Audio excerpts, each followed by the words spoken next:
es la agenda económica. En Longobardi por CNN AM950. Muy bien, muchas gracias, Marcelo. Vamos a un repaso rápido de lo que está pasando en los mercados y sobre todo con los temas que nos interesan, las materias primas, el petróleo, los granos. Hay novedades, obviamente, en esta mañana. En principio sigue firme, ¿no? El precio del petróleo, $116.20 el WTI y $123 para el tipo Brent, que es el que se toma como referencia para hacer la fórmula polinómica que debería, establecer los precios supuestamente libres en la Argentina, ¿verdad? Así que atención, porque en principio, aún con los últimos aumentos que hubo de las naftas, las petroleras están advirtiendo que como mínimo se necesitaría urgentemente un ajuste de 15%, así que vamos a ver qué es lo que pasa justamente en el mes de junio. El gobierno volvió a postergar el aumento o la aplicación en el impuesto a los combustibles, lo cual es un alivio para los consumidores, pero los números muestran que prácticamente la recaudación del impuesto a los combustibles, porque el gobierno no lo aplica para, no contribuir al proceso inflacionario tan desatado, es casi $1.000 millones que ha perdido de recaudación. Por supuesto que toda platita nuestra, pero en definitiva allí también hay una cuestión fiscal que habrá que tomar en cuenta cuando se tenga que renegociar lo que todo el mundo sabía, Marcelo, estaba más cantado que caminito, que el acuerdo con el fondo no iba a durar ni siquiera 60 días en términos de las metas, y no solamente por la falta de dólares, sino por la falta de pesos, básicamente porque se sigue gastando mucho más que lo que se recauda y los subsidios siguen creciendo, tal como lo venimos comentando justamente en estas horas. Las criptomonedas, dentro de todo, han salvado la ropa en estas últimas ruedas. Ayer el Bitcoin se mantuvo por arriba de los $31.000 y lo tenemos a esta hora en 31.500, y mirando las cotizaciones en tiempo real de lo que está pasando con el mercado de granos, estamos viendo una situación bastante estable. Apenitas una baja de 0,4% en los contratos para el trigo y para la soja a esta hora. Vi que estabas interesado en la recuperación del rublo, que efectivamente se ha consolidado. Con Juan te endosamos la explicación. Así es, se ha consolidado fuertemente, te diría, en las últimas semanas. Recordemos que el rublo, antes de que comenzara formalmente la invasión de Rusia a Ucrania, cotizaba entre 70 y 80 contra el dólar, es decir, 70 rublos para conseguir un dólar en un mercado que era bastante más libre que en la Argentina, en la Rusia antes del ataque a Ucrania, ¿verdad?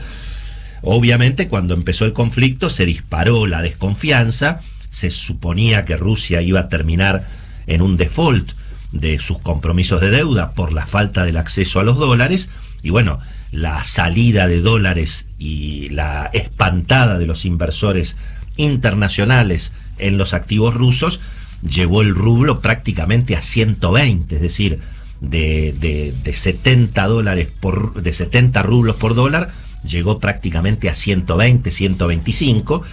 A medida que lamentablemente fueron pasando las semanas y se vio que de manera directa o indirecta, por derecha o por izquierda, Rusia seguía teniendo acceso al mercado de dólares, e incluso Rusia fue pagando los compromisos de la deuda, finalmente no hubo impagos importantes, no hubo default, y evidentemente esa operación de cubrirse contra el rublo tuvo precisamente la operación inversa. Mucha gente había apostado en contra del rublo y se dio cuenta que, la guerra económica de Occidente a Rusia tiene sus fisuras. Y había gente que estaba perdiendo fortunas y obviamente salió a cubrir posiciones, lo cual significa salir a comprar rublos porque habían quedado vendidos, las clásicas especulaciones en el mercado financiero. Me parece que ahora lo que estamos viendo es un rublo demasiado fuerte, ¿no? 61,20 a esta hora, una moneda que la vimos justamente prácticamente cotizando a la mitad.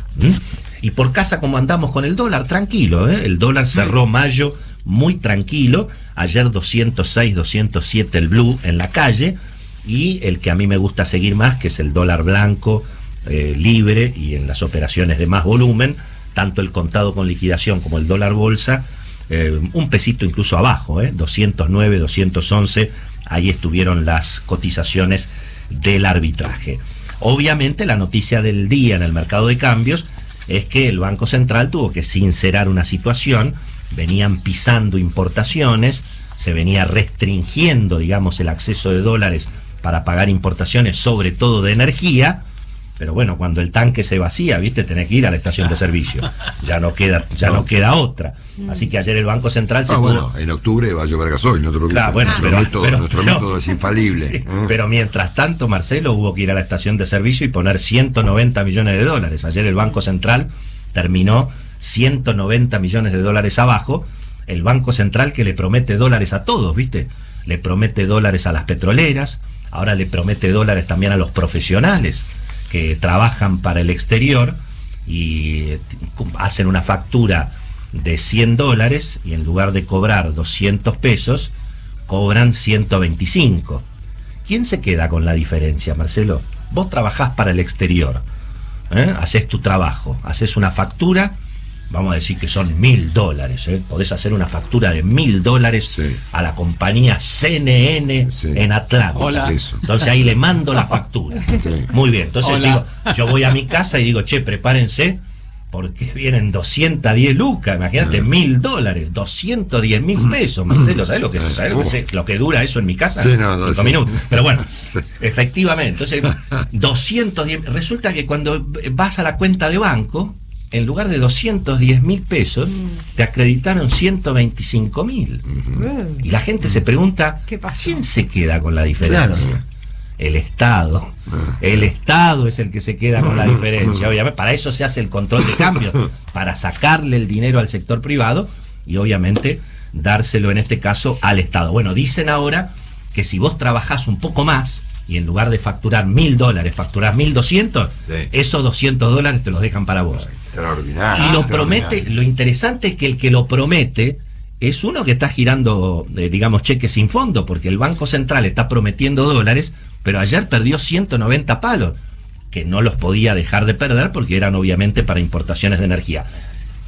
Con todos estos cuentitos que nosotros hacemos, simplemente tratamos de explicar el absurdo y por supuesto el choreo, que significa el control de cambios en contra de la gente que trabaja y obviamente a favor del Estado. Buenas noticias en el sector automotor, por lo menos parciales, cambiando de tema, Marcelo, porque bueno, hubo un sector que vendió, finalmente hubo buenas ventas en mayo, en realidad más que ventas han sido patentamientos, ahí la verdad el dato es alentador, los patentamientos de autos en mayo fueron 53% arriba del año pasado, y 10% arriba de abril.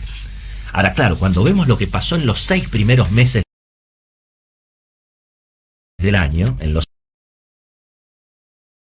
6 primeros meses la cosa está igual. Es decir, en los 6 primeros meses del año se patentaron la misma cantidad de autos que en los 6 primeros meses del año pasado. Claro. Pero en abril hubo un salto fuerte. ¿Por qué, Marcelo? Porque todo el mundo trata de comprar dólares como sea. Te compras un auto, te compras una computadora, te compras un calefón. Capitalizar de alguna manera, la ¿no? forma, y además, por supuesto, hay un problema, lógicamente, de mayor demanda, hay problemas con las importaciones de insumos para el sector automotor. En el ranking se ha mantenido, bueno, por supuesto, crece la venta de autos con mayor componente nacional, por el tema también impositivo y de los precios. Primero en el ranking de ventas de autos en patentamientos en mayo sigue siendo el Fiat Cronos. Ahí estuvo primero. Segundo, la Toyota Hilux, Marcelo. Tercero, el Chevrolet Cruze. Cuarta, la pickup Volkswagen Amarok. Y quinto en el ranking, el Peugeot 208. Está muy lindo, obviamente, ¿no? Todos estos han sido el ranking de la venta de los autos, ¿verdad? Y la última, Marcelo, llamativa ayer las declaraciones del presidente Alberto Fernández. Por supuesto, el tema es muy político, los gritos del presidente contra el expresidente Macri, el dedito, otra vez el dedito, el presidente con el dedito para acá y para allá. Pero a mí lo que me interesó es el llamativo elogio que hizo el presidente Alberto Fernández al esquema de la estatización de las rutas, ¿no? Esto realmente es llamativo. Hay que elogiar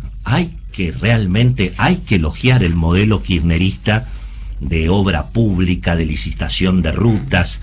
En definitiva, es elogiar el modelo que lo hizo famoso a un tal Lázaro Báez, ¿no? Claro. Vos pensás los cuadernos. que la principal denuncia, la denuncia más seria que investiga la justicia respecto de presuntos hechos de corrupción durante la administración de Cristina Kirchner, es precisamente las licitaciones viales.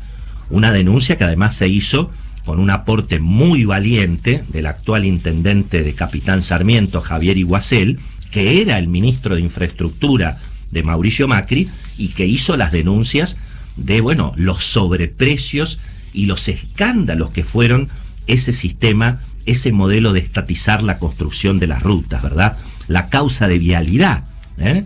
Es cierto que los corredores viales y el proyecto durante la administración Macri se paralizó, pero no es que se paralizó porque fuera malo el sistema y el modelo de licitación para la construcción de rutas.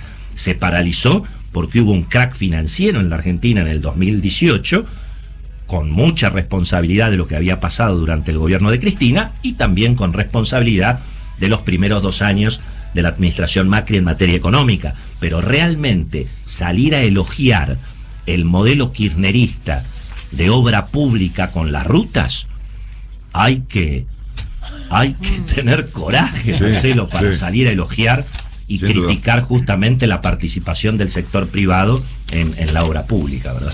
Buenísimo, gracias Willy.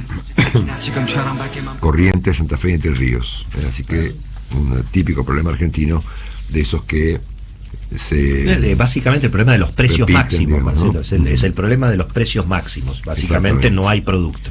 Bueno, es muy ocurrente la idea de flexibilizar el cepo para un segundo sector de la economía, que es la llamada economía del conocimiento. Willy lo comentó recién. Claro.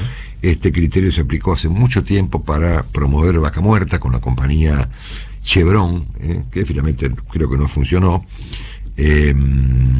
Se lo volvió a anunciar ahora para conseguir supuestos 40.000 millones de dólares para Vaca Muerta, cosa que por supuesto no va a ocurrir, y ahora se flexibiliza un pedacito del cepo para un sector fundamental de la economía, que es la economía llamada del conocimiento, la exportación de servicios, Pero claro. de softwares,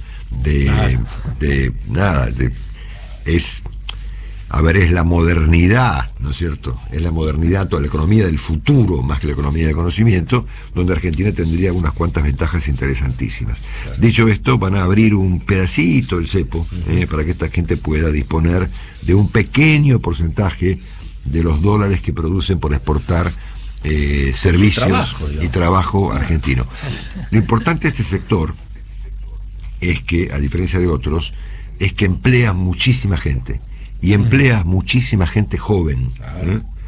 Pero bueno, evidentemente con independencia del sesgo ideológico del gobierno argentino, no me importa cuál es, el nivel de anacronismo, la falta de capacidad de pensar se ha vuelto un rasgo sustancial de la gente que administra la vida económica argentina. Obviamente que esta mañana Marina Dal Poyetto, en el diario Clarín, pone en blanco sobre negro el hecho de que el acuerdo con el fondo es tratado con alambre y que urge un plan para estabilizar la economía. Pero evidentemente tampoco hay demasiado apuro.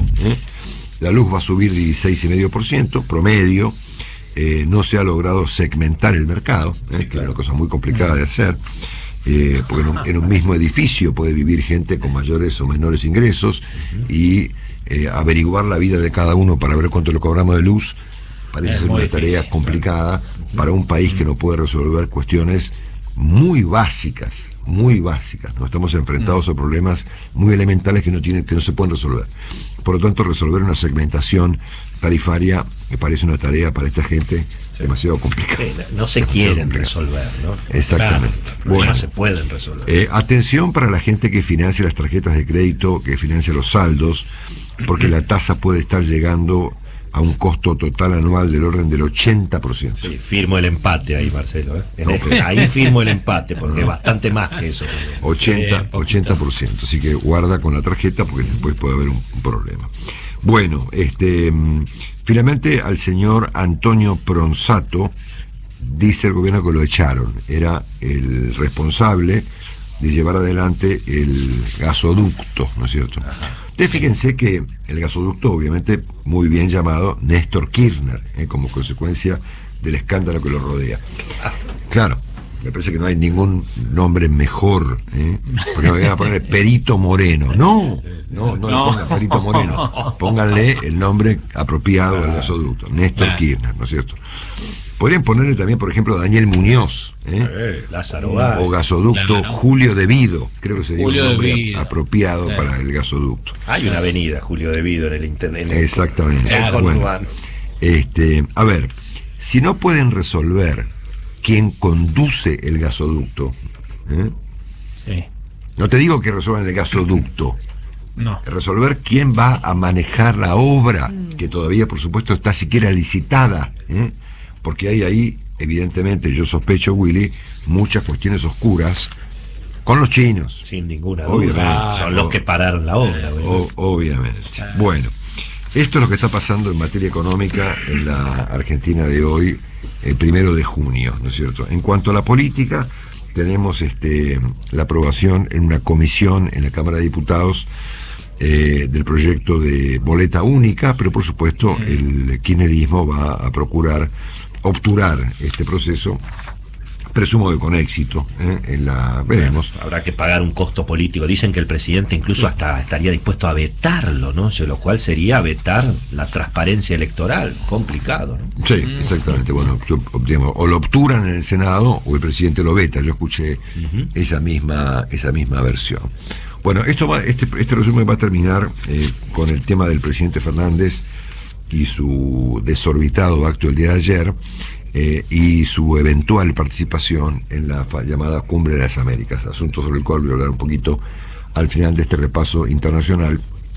No sé si lo pueden escuchar ustedes a Juan a través del Instagram Live, seguramente lo pueden ver ahí. Sí. Sí, creo que me pueden escuchar muy bien en los dos sitios, en la radio, genial. Claro, y también en Instagram. Hacemos un repaso del estado de cosas de Ucrania y del mundo, porque hay un par de temas del mundo que va a tener que defender el presidente Fernández de Estados Unidos, por ejemplo, lo que está ocurriendo en Cuba o en México en este momento. Bueno, dicho esto, el gobierno ruso ha logrado básicamente rodear al Donbass, ¿no es cierto?, la zona este de Ucrania, donde empezó obviamente la invasión rusa,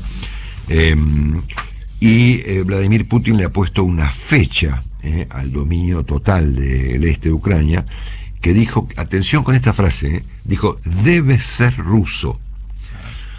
Y esto es muy importante porque esta invasión comenzó con la excusa de proteger la independencia de dos repúblicas independentistas del Donbass, ¿no? O sea, una cosa es que el Donbass se vuelva una república independiente de Ucrania y de Rusia, y otra cosa muy diferente es que Putin diga, como dijo ayer, que el 1 de julio, si dentro de un mes, el este del Donbass debe ser ruso.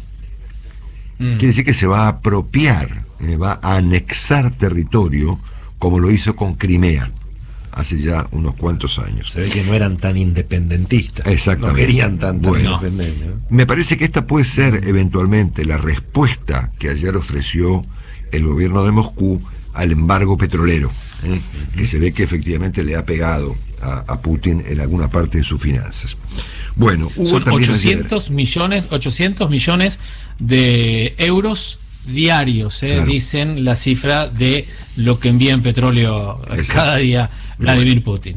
Ayer hubo un ataque a una planta química en una ciudad del Donbass que se llama Severodonetsk, es un nombre complicado,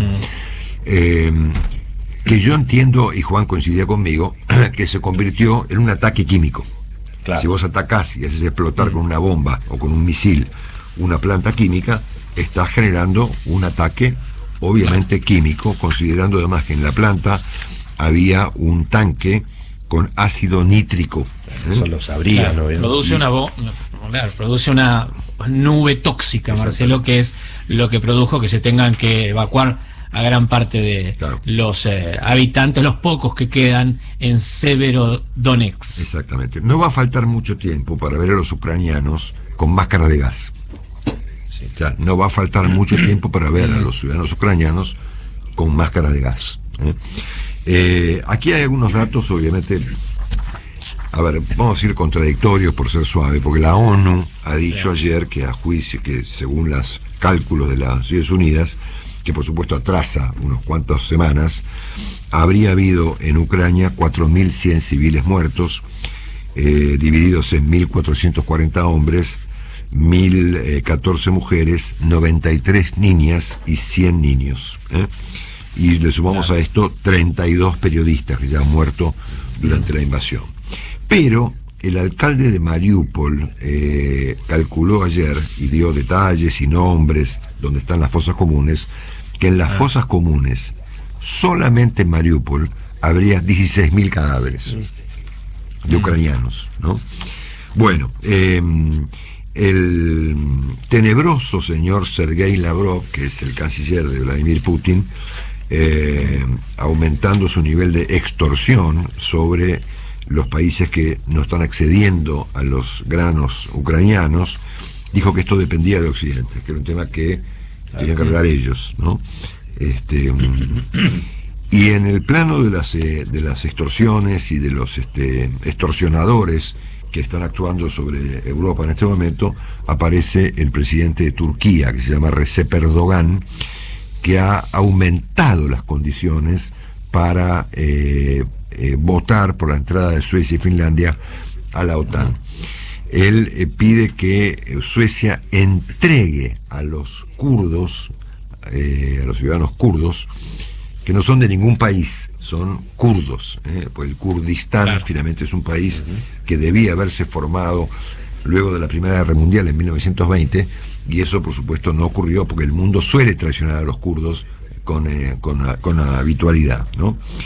Entonces está pidiendo que Suecia entregue a los kurdos que están en Suecia para eventualmente votar y desbloquear la entrada de Suecia y de Finlandia a la OTAN.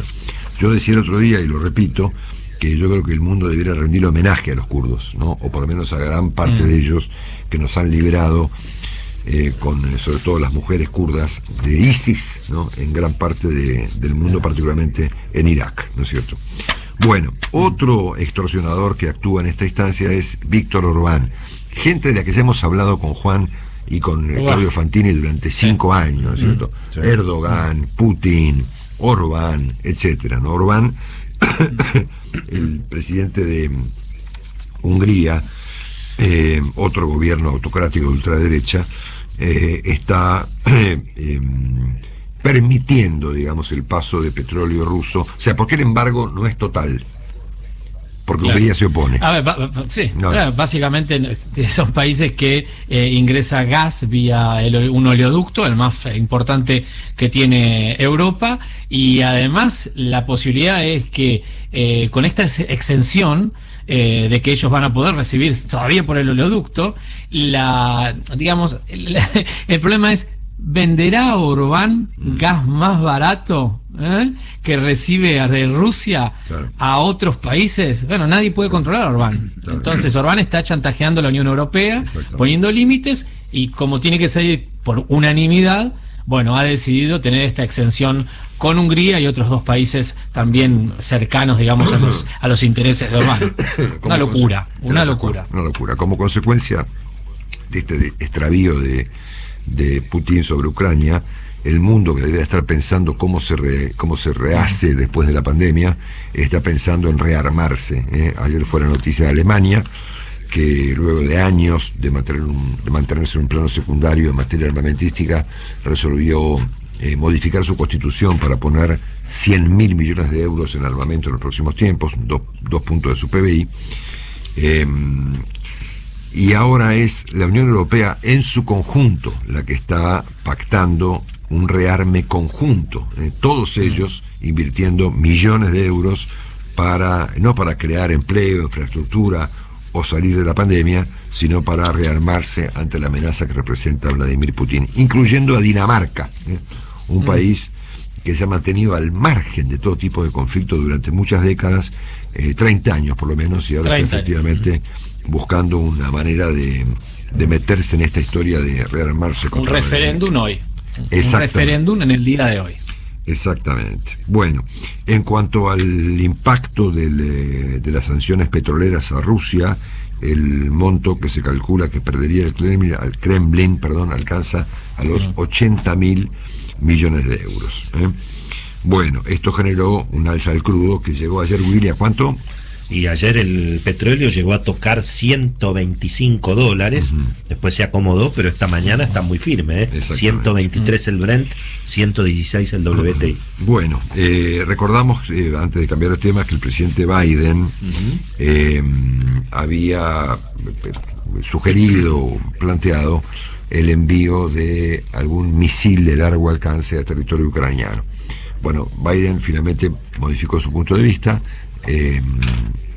Zelensky dijo que él no quería esos misiles porque Ucrania no tenía como propósito atacar territorio ruso, así que Estados Unidos va a enviarle un sistema de misiles avanzados de un alcance menor, para no generar una situación aún más complicada la que hay, que esto es que directamente Ucrania puede atacar territorio ruso. Sí. Hoy esta mañana, perdón Marcelo, la última, esta mañana Sergei Lavrov ha dicho que incluso con el envío de este tipo de armamento se siente comprometido Occidente, o en realidad es la participación la que no le gusta a Rusia, incluso con estos tipos de armamentos. Bueno, acá entramos en una serie de temas que conectan a Rusia con Cuba, con Venezuela, en algún sentido con México y probablemente con la Argentina, siendo que el presidente Fernández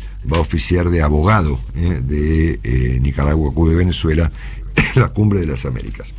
Ustedes recuerdan el caso de Alexei Navalny, que es un extraordinario caso, que nosotros hemos seguido también con Juan y con Claudio Fantini durante muchísimo tiempo.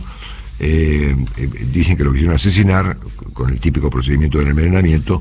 En el caso de Navalny fracasó, porque Navalny será muy fuerte, hubo un problema de dosis, vaya uno a saber, pero lo cierto está en que él finalmente sobrevivió, fue detenido y fue condenado a 9 años de prisión en Rusia, en una prisión de casi poco menos que de trabajo forzado, ¿no es cierto?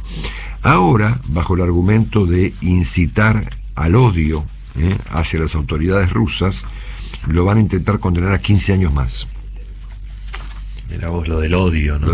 La idea del odio, de que una perspectiva contrapuesta es finalmente el resultado de un proceso de odio personal, se traduce, en el caso de Rusia, a una condena de 15 años más de prisión para Alexei Navalny. Acá se intentó una oficina del odio para perseguir al periodismo. Exactamente. En el caso de Cuba, ayer terminó el juicio contra 2 de los artistas que integran el grupo San Isidro, Otero Alcántara y Michael Osorbo, que participaron como coautores de la canción Patria y Vida, que sirvió hace unos 2 años para que la gente se inspirara y se manifestara en las calles de Cuba contra el régimen del señor Díaz-Canel. Estos 2 músicos están detenidos, sometidos a juicio. Ayer cerró el caso, se conocerá la sentencia en los próximos días, y los cálculos que yo escuché y que yo mismo leí hablan de 7 a 10 años de prisión por componer una canción atentatoria contra las autoridades cubanas, lo mismo que en Rusia. Me llamó la atención ayer encontrar una historia en línea con esto, muy loca, que está ocurriendo en México, porque el presidente López Obrador tuvo un proyecto que fracasó aparentemente en el plano parlamentario, una reforma eléctrica que no fue votada por la mayoría de los legisladores mexicanos. Entonces el partido que preside López Obrador, que lo llevó al gobierno, se llama Morena, resolvió denunciar a los diputados por traición a la patria. Yo no conozco los detalles del caso, pero me suena a que estamos en la misma línea, ¿no es cierto? Si no, en este caso, hacer una canción, oponerse a alguien o no votar una ley podría convertirse en incitación al odio, en prisiones o inclusive en traición a la patria, ¿no? Bueno, y aquí aparece también, este personaje que se ha vuelto en estos días muy vigente, el señor Rodolfo Hernández, que probablemente termine siendo efectivamente el presidente de Colombia, si Gustavo Petro no logra capturar votos de la centro-derecha, cosa que efectivamente es bastante imposible, me parece, ¿no? Claro. Ayer dijo que el ideal sería que las mujeres se dedicaran a la crianza de sus hijos, ¿no? Un comentario, digamos, un poco anacrónico, ¿verdad? Porque no hace falta ser extremadamente feminista para advertir que hoy en día las mujeres hacen muchas cosas, ¿no? Presiden países, ¿no? Sí, y muy bien, Marcelo. Un día vamos a nombrar a todas las mujeres europeas y no europeas que están conduciendo de manera magnífica y con una, digamos, con una hombría, si querés, para decirles, sé que me van a matar, que le faltaría a muchos líderes europeos. Sin duda. Mira el caso de la primera ministra que nombró ahora Emmanuel Macron, ¿no es cierto? Que es una señora. Sí. Hoy Dinamarca es una primer ministra la que está llevando a defender a Dinamarca, Matt Frederiksen, una mujer. Son miles, no son Finlandia, miles, son ¿no? bueno, En Finlandia, Sanna Marin, correcto, la señora Sanna Marin, es un caso, Kaja Kallax, vamos a nombrarlas un día esto, todas, y contarte un poco la historia. La presidenta del Parlamento Europeo, no son figuras descollantes, te diría. Bueno, la presidenta de Moldavia, que lo fue a ver a Biden hace muy pocos días, con una firmeza absolutamente determinante, y te digo, sin gritar, Marcelo. No gritan, no levantan la voz, ninguna de ellas. Yo comparé el otro día el caso de Rodolfo Hernández en Colombia con el caso de Javier Milei en Argentina, ¿no? Y me parece que me equivoqué en favor del Rodolfo Hernández, ¿no?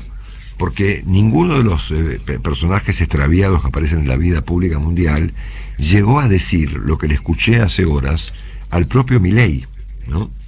Que propuso que a él le parecía razonable, por ejemplo, vender órganos para comprar una casa, o vender un brazo, ¿no?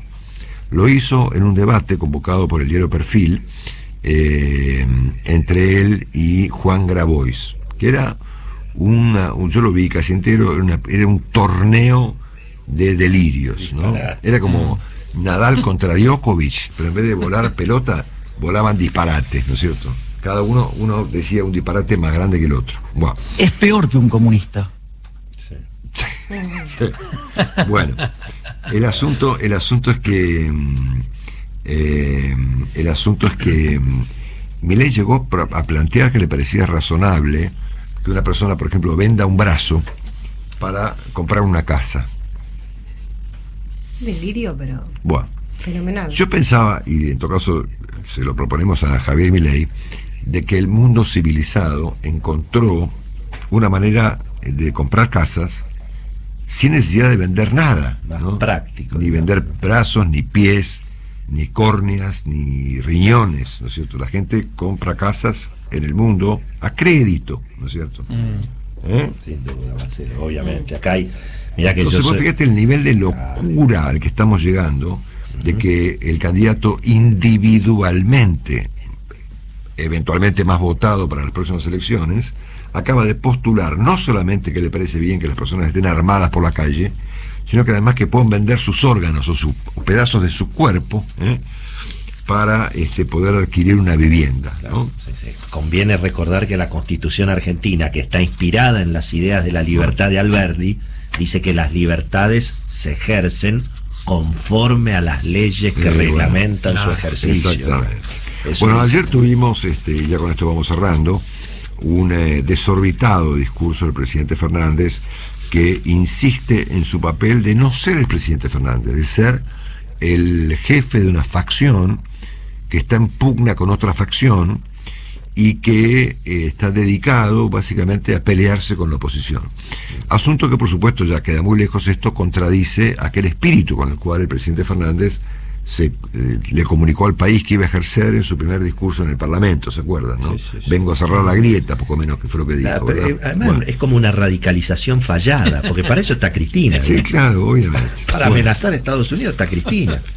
Con bastante criterio, en este caso, el presidente Macri, que fue la víctima de del desorbitado presidente Fernández, dijo que está fuera de quicio, y que se lo vio efectivamente muy desencajado, que efectivamente es como se lo ve al presidente Fernández. Entonces, en este contexto, Fernández va a llegar eventualmente el próximo día 6 de junio a Los Ángeles para participar de la Cumbre de las Américas, ¿no? Aún no está confirmado, pero todos los indicios sugieren que Fernández efectivamente va a estar. Marcelo. ¿Cómo, Juan? Hay una avanzada. Hay una avanzada en los funcionarios que están en Los Ángeles, preparando la llegada del presidente Fernández. Y los comentarios de esta mañana confirman que el presidente Fernández va a protestar en la cumbre y va a ser recordado por eso, ¿no? Sí, claro. Va a ser por la ausencia de invitaciones a 3 países entre autocráticos y dictatoriales: Venezuela, Cuba y Nicaragua. El presidente va a ser como de abogado de Nicolás Maduro, de Díaz-Canel, o incluso del mismísimo Ortega, ¿verdad? Que es un tipo que encarceló al conjunto de la oposición para conseguir ser reelecto. Único caso en América Latina que fue reelecto siguiendo esta regla de detener al conjunto de la oposición. O sea, no hubo elecciones. No hubo elecciones. Llama la atención también que el presidente Fernández utilice prácticamente su primer encuentro cercano, digamos, con el presidente Biden, para enrostrarle a Biden algo que está muy claro para todos, excepto que el presidente no haya leído siquiera el discurso inaugural de Biden. A ver, no está gobernando Trump, está gobernando Biden. O sea, no estaría sintonizando el presidente dónde está yendo, ¿no? Hay que avisarle que Bob Dylan está con Biden. Claro, entonces, bueno. Son los demócratas los que están en la Casa Blanca. Ya va el info, sí, ok. Bueno, entonces, me da la impresión de que el presidente no solamente va a quedar frente al mundo como el abogado de Nicaragua, Venezuela y Cuba, sino que además va a dejar claro que no tiene ninguna otra idea relevante en representación de los argentinos, ¿no? O sea, el presidente Fernández no va a la Cumbre de las Américas porque es el jefe de una facción Que tampoco lo es, digamos. Que tampoco lo es. Está en disputa eso. Va en nombre de la Argentina, claro, ¿no? Claro. Y está invitado en su condición de presidente de la República Argentina, no en su condición de un político secundario que pelea con la señora Kirchner, ¿no? Y que tiene que quedar bien con ella. Claro, porque con esto cerramos. Sobreactuar. Esta mañana, con esto cerramos, la interpretación que hace Joaquín Morales Solá sobre este comportamiento del presidente, tanto ayer con su desorbitado discurso, tanto eventualmente en Los Ángeles, haciendo de abogado defensor. Las retenciones y demás, haciendo de abogado defensor de estos 3 sujetos. Según Joaquín, lo hace para, congraciarse nuevamente con la señora de Kirchner. Según Joaquín, el presidente padece del síndrome de Estocolmo, no se puede liberar. Claro. Y el título del artículo confirma efectivamente lo que vamos a ver, que es que finalmente, después de toda esta historia, el presidente Fernández y su vice, son lo mismo.